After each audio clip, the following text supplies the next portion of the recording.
tenir dans le silence. Parce que le silence n'est pas vide. Il est rempli de décisions invisibles, de combats internes, de moments où tu aurais pu arrêter, mais tu ne l'as pas fait. Personne ne sait combien de fois tu as douté. Personne ne sait combien de fois tu as hésité à tout laisser tomber. Parce que ces moments-là ne se montrent pas. Ils se vivent seuls. Le silence, c'est quand tu continues alors que personne ne t'attend. Quand tu travailles sans promesse de récompense. Quand tu avances sans certitude. C'est là que beaucoup disparaissent. Pas parce qu'ils sont incapables, mais parce qu'ils veulent des preuves trop tôt. Ils veulent voir avant de croire, alors que ceux qui avancent vraiment croient avant de voir. Le silence t'apprend la patience. Il t'apprend à respecter le temps, à accepter que certaines choses ne peuvent pas être accélérées. Pas parce que tu fais mal, mais parce que c'est comme ça. Tout ce qui est solide prend du temps. Un esprit fort, une identité stable, une discipline réelle. Rien de tout ça ne se construit dans l'urgence. Dans le silence, tu apprends aussi à te connaître. Tu découvres qui tu es quand personne ne te regarde, quand tu n'as rien à prouver, quand tu ne peux compter que sur toi. C'est là que la vérité apparaît. Pas celle que tu racontes aux autres, mais celle que tu vis. Tu comprends alors que la motivation est instable. Elle vient, elle repart. Mais la discipline, elle, reste. La discipline, c'est faire ce que tu as décidé, même quand l'envie disparaît. Même quand c'est répétitif. Même quand c'est ennuyeux. Même quand ça semble inutile. C'est ça que le silence t'enseigne. Il te dépouille de l'excitation. Il enlève le spectaculaire. Il te laisse avec l'essentiel. Et l'essentiel, c'est ce que tu fais quand rien ne t'y oblige. Un jour, tu réalises quelque chose d'étrange. Tu n'as plus besoin d'être encouragé. Tu n'as plus besoin d'être rassuré. Tu avances parce que c'est devenu normal. À ce moment-là, tu as déjà gagné quelque chose que beaucoup n'auront jamais. Le contrôle de toi-même. Les échecs continuent d'exister. Les difficultés aussi. Mais elles ne te définissent plus. Parce que tu sais que tu ne fuis pas. Tu sais que, quoi qu'il arrive, tu resteras. Et cette certitude change tout. Elle change ta posture, ta manière de parler, ta manière d'agir. Même dans le doute, tu avances. Même dans la peur, tu continues. Le silence devient alors un allié, un espace où tu te recentres, où tu renforces ta vision, où tu fais le travail sans être distrait. Et c'est pour ça que, quand les résultats arrivent vraiment, tu n'es pas surpris. Reconnaissant, oui, mais pas surpris. Parce que tu sais d'où ça vient. Tu sais que ce n'est pas de la chance. C'est la conséquence de centaines de décisions silencieuses. Les gens verront le résultat. Ils commenteront le résultat. Ils jugeront le résultat. Mais ils ne verront jamais tout ce qu'il a fallu traverser. Et c'est très bien comme ça. Parce que tu n'as pas fait ce chemin pour être compris. Tu l'as fait pour devenir quelqu'un de solide. Quelqu'un qui ne dépend pas du bruit extérieur. Quelqu'un qui avance même quand tout est calme. Si tu es encore dans cette phase, si tu travailles sans reconnaissance, si tu avances sans applaudissements, ne te précipite pas. Ne te compare pas. Ne doute pas de toi juste parce que le silence est long. Ce silence est en train de te forger. Il t'apprend ce que peu de gens n'apprennent. Comment continuer sans garantie. Comment rester sans encouragement. Comment avancer sans certitude. Et ces qualités-là ne disparaissent jamais. Elles te suivront dans chaque étape de ta vie. Alors continue, même lentement, même imparfaitement, mais continue. Parce qu'un jour, tu regarderas en arrière et tu comprendras que ce silence n'était pas une punition, c'était une préparation.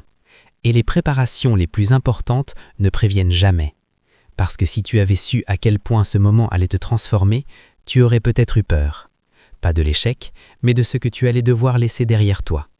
Car rester dans le silence ne transforme pas seulement ce que tu fais. Ça transforme qui tu es. Il y a des versions de toi qui ne peuvent pas survivre à la discipline. La version qui procrastine, la version qui négocie, la version qui attend le moment parfait. Elles disparaissent lentement, sans bruit, sans cérémonie.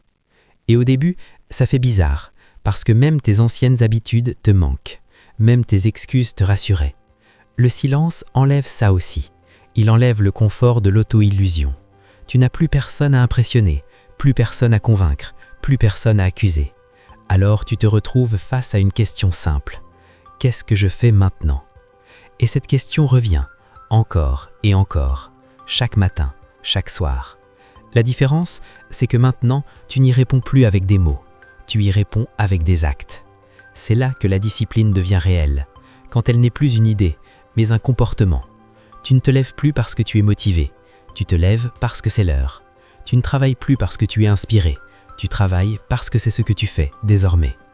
Ce changement est subtil, mais il est irréversible. Avant, tu essayais d'être quelqu'un. Maintenant, tu agis comme cette personne. Et ce détail change tout. Parce que l'identité précède toujours les résultats. Les gens attendent de voir des preuves pour changer. Mais ceux qui bâtissent vraiment changent d'abord. Dans le silence, tu apprends à respecter des règles que personne ne t'impose, des règles que tu choisis. Et respecter une règle que personne ne contrôle est l'une des formes de liberté les plus rares qui existent. Personne ne te surveille, personne ne t'oblige, et pourtant, tu fais le travail. C'est à ce moment-là que tu comprends une vérité difficile. La plupart des gens ne manquent pas de talent, ils manquent de structure intérieure. Ils dépendent trop de leur humeur, de leur énergie, de leur environnement. Toi, tu apprends à fonctionner même quand tout ça est absent. Et ça te rend dangereux. Pas pour les autres, pour la médiocrité. Le silence affine ton regard. Tu commences à voir ce que tu ne voyais pas avant. Les distractions inutiles, les conversations vides, les urgences artificielles. Tu fais moins, mais mieux. Tu parles moins, mais avec plus de poids. Tu promets moins, mais tu tiens plus. Et certaines personnes ne te reconnaissent plus. Elles disent que tu as changé. Et elles ont raison. Mais ce qu'elles ne comprennent pas, c'est que tu n'as pas changé pour devenir quelqu'un d'autre.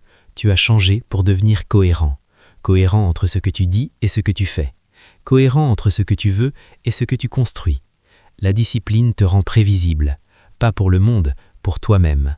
Tu sais que si tu décides quelque chose, tu iras jusqu'au bout. Pas parfaitement, pas toujours vite, mais sans abandonner. Cette certitude est une arme silencieuse. Elle te permet d'avancer quand d'autres hésitent. Elle te permet de rester calme quand d'autres paniquent. Et surtout, elle t'empêche de te trahir. Car la vraie douleur n'est pas l'échec, c'est de savoir que tu aurais pu faire plus et ne pas l'avoir fait. Le silence t'évite cette douleur-là. Il t'apprend à finir ce que tu commences, même quand l'envie disparaît, même quand l'excitation est morte. C'est là que naît la maturité. Pas l'âge, pas l'expérience, la maturité intérieure. Tu n'attends plus que les choses soient faciles, tu les rends possibles par la constance. Et pendant que tu avances ainsi, quelque chose d'étrange se produit. Le temps change de texture. Les jours ne sont plus des attentes, ils deviennent des briques. Chaque jour travaillé s'ajoute au précédent. Même si tu ne le vois pas encore, tu construis quelque chose qui ne peut pas être détruit rapidement. Et c'est pour ça que quand les tempêtes arrivent, tu ne paniques plus. Parce que tu sais que tu as une base, une structure, une discipline. Tu ne demandes plus « et si ça ne marche pas ?» Tu te demandes « qu'est-ce que je fais aujourd'hui malgré tout ?» Et cette question te maintient en mouvement. Le silence t'a appris à ne pas attendre des signes, à devenir le signe, à ne pas espérer un déclic, à être le déclic, à ne pas chercher la permission, à avancer sans elle. Beaucoup ne comprendront jamais ce chemin. Ils verront le résultat sans comprendre le processus. Ils voudront l'effet sans accepter la cause. Mais toi, tu sais. Tu sais que rien de durable ne se construit dans le bruit. Le bruit distrait, le bruit excite, le bruit fatigue. Le silence, lui, structure. Il met chaque chose à sa place. Les priorités, les efforts, les sacrifices. Tu ne cherches plus à fournir ta vie, tu cherches à l'aligner. Et c'est pour ça que même quand tu es fatigué, tu n'es plus perdu. Même quand tu doutes, tu continues. Même quand tu échoues encore, tu ne fuis plus. Parce que tu sais que l'échec n'est plus une fin, c'est un signal. Un signal qui te dit quoi ajuster, quoi renforcer, quoi améliorer. Le silence t'apprend à écouter ces signaux, pas à les dramatiser, pas à les ignorer, à les utiliser. Tu es devenu quelqu'un qui transforme les obstacles en informations. Et cette compétence-là n'a pas de prix. Elle te suivra dans tous les domaines, travail, relations, vie personnelle, partout où il faudra tenir sur la durée. Alors oui, le silence est dur, oui, il est inconfortable, mais il est honnête. Il ne promet rien, il ne ment pas, il te dit simplement « voici ce que tu fais quand personne ne regarde ». Et si tu continues à avancer ici, si tu continues à respecter tes engagements, si tu continues à travailler sans témoin, alors peu importe où tu arriveras, tu sauras que tu l'as mérité. Pas parce que le monde t'a validé, mais parce que tu ne t'es pas abandonné. Et cette victoire-là ne peut être retirée jamais. Alors reste. Encore un jour, encore une décision, encore un effort silencieux. Parce que c'est exactement comme ça que se construisent les trajectoires solides. Pas dans les annonces, pas dans les promesses, pas dans le bruit, mais dans ce moment précis. Celui que presque personne ne voit, celui que presque personne ne supporte, celui que toi, tu traverses. Et un jour, quand tu regarderas en arrière, tu ne te souviendras pas de chaque détail, mais tu te souviendras d'une chose essentielle.